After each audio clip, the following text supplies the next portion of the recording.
Hello YouTube! Today I invite you to discover one of the world's greatest wine regions, yet somehow lacking some of the credit it deserves. Today we're going to talk about Napoleon, about freeride on the Mont-Blanc, and about heart-shaped vines. We're going to Germany to taste the great wines of the Mosel with one of its iconic producers, Prüm, and his Riesling Kabinett Graacher Himmelreich 2016. Let's go! The Mosel wine region is located in southwestern Germany between Trier and Koblenz, on the banks of this meandering river. As often in Europe, it was the Romans who first planted vines in the area, and Mosel wine has been mentioned as early as the 4th century by Latin poet Ausonius. Most of the plots identified back then are still considered today amongst the finest. So how did the Romans do to pick the best sites? Well, they simply observed where the snow was melting first in spring and concluded that these slopes were the warmest and therefore the most suitable for vines in this cold climate. Viticulture on the banks of the Rhine and the Mosel developed during the Middle Ages and until the late 18th century in the hands of the Church, hence the spiritual name of many vineyards, including this one, Himmelreich, Kingdom of Heaven. But the French Revolution will change everything. The European monarchs, afraid that the revolution may spread to their own kingdoms, unite against the new republic. This war of the First Coalition will end up by a French victory recognized in 1797 by the Treaty of Campo Formio, signed for France by Napoleon. So why am I talking to you about the French Revolution? Because this treaty gives the whole left bank of the Rhine to France, including the Mosel, and triggers a secularization of all the church properties. That is to say, the sale of all its lands and vineyards to private owners. After the fall of Napoleon, the left bank of the Rhine will be returned to Germany, but with a completely different ownership of the vineyards, paving the way for the development of the estates we know today, including Prüm, set up in the village of Graacher in 1911. The climate in the Mosel is continental with warm summers but long cold winters, and it is the proximity of the river that tempers the climate and allows viticulture. It also promotes the development of a fungus called botrytis that plays a key role in sweet winemaking, but we'll talk about it in detail on another day. This harsh climate suits Riesling very well and yields wines with a low alcoholic potential and a high chiseled acidity. Quality vineyards are planted on slate slopes above the river, often very steep. This situation is key as it is the gradient of the slope that gives an ideal exposure to sunlight for the berries to ripen well in this cool climate. This gradient can reach as much as 70 degrees in some areas.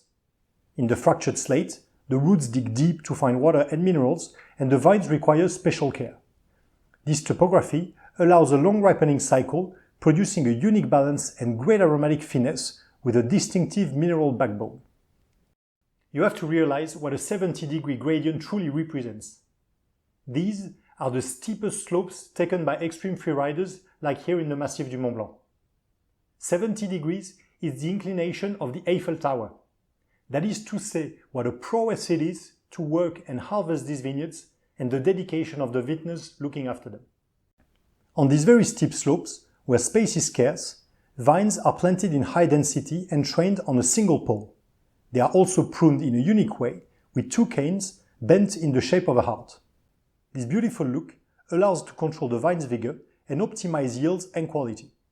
Given the gradient, many vines are not trellised on wires as in other areas to allow moving around the vineyards, especially at the time of harvest, where several runs are required to pick at different ripeness levels.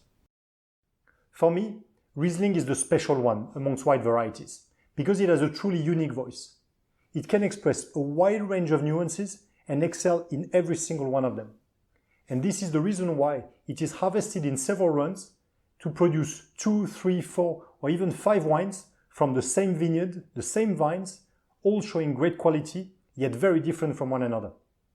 In the Mosel, this richness is traditionally expressed by the predicate scale that classifies the wines based on their sugar concentration at harvest time.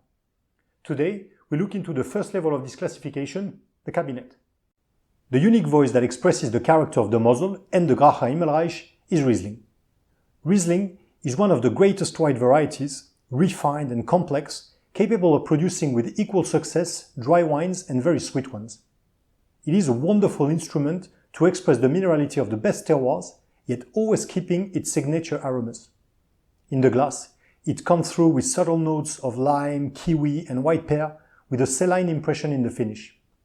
In order to make a Kabinett, the grapes are picked sorting out any overripe berries, so this is not a late harvest style. Given the cool temperatures in the Mosel in autumn, yeasts can't quite complete the fermentation process and leave the wine with a fairly low alcohol, a bit of residual sugar and a little bit of carbonic gas as well. The estate doesn't use any new wood to preserve the fruit's purity, and the wine ages 6 to 9 months only before bottling. This traditional winemaking produces a pure and fruity wine where the acid balances a light sweetness and gives to this Kabinett its feather-light style with a slight fizz on the tip of the tongue due to the gas. Given that German labels are not always easy to understand for non-German speakers, that's me, we'll look into this one in details, starting by the region and variety. Then you have the producer's name, the denomination of the village and the vineyard, the Prädikatswein mentioned and the category of the wine, in this case Kabinett, that suggests an off-dry wine, as well as this indication that means bottled by the producer. Finally, the VDP logo that cannot be found on every bottle, but only those from the estate members of this association of 200 top producers in Germany, of which I am proud to be an ambassador. I talked about the mineral character earlier on, and this is a complicated topic, often misunderstood, but it is a key element of great Rieslings and this one in particular. So let me get back to it, trying to make things simple. First of all, minerals are not volatile molecules, which means they are odorless. However, some aromatic compounds can be associated with mineral salts, like in table salt for example. The salt in itself has no smell. It is the iodine it contains that makes it odorous. And intuitively, we associate this smell to the salty taste. However, if minerals have no smell, they do have a flavor and texture that will contribute to the taste and mouthfeel of the wine. The easiest mineral character to pick in a wine, because it is the most intense, is the saline character.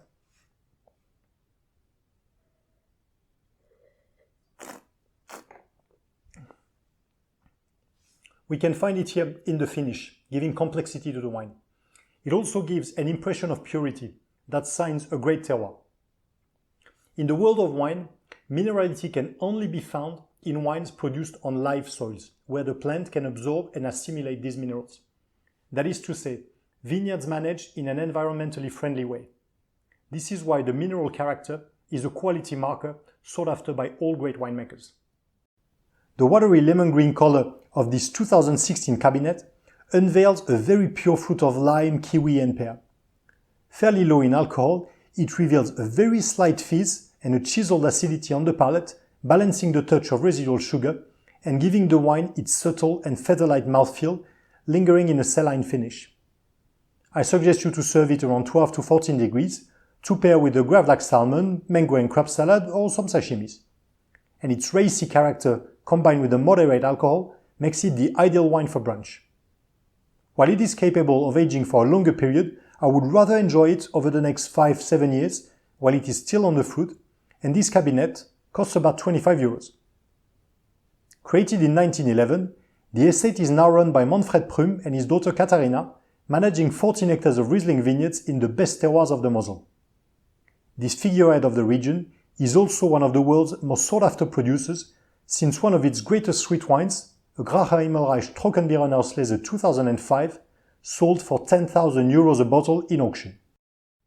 I hope you enjoyed this video, and I invite you to promptly discover Mosel wines, because if there are great Rieslings produced elsewhere in the world, this racy and subtle balance is absolutely unique. Cheers and see you next time for another video.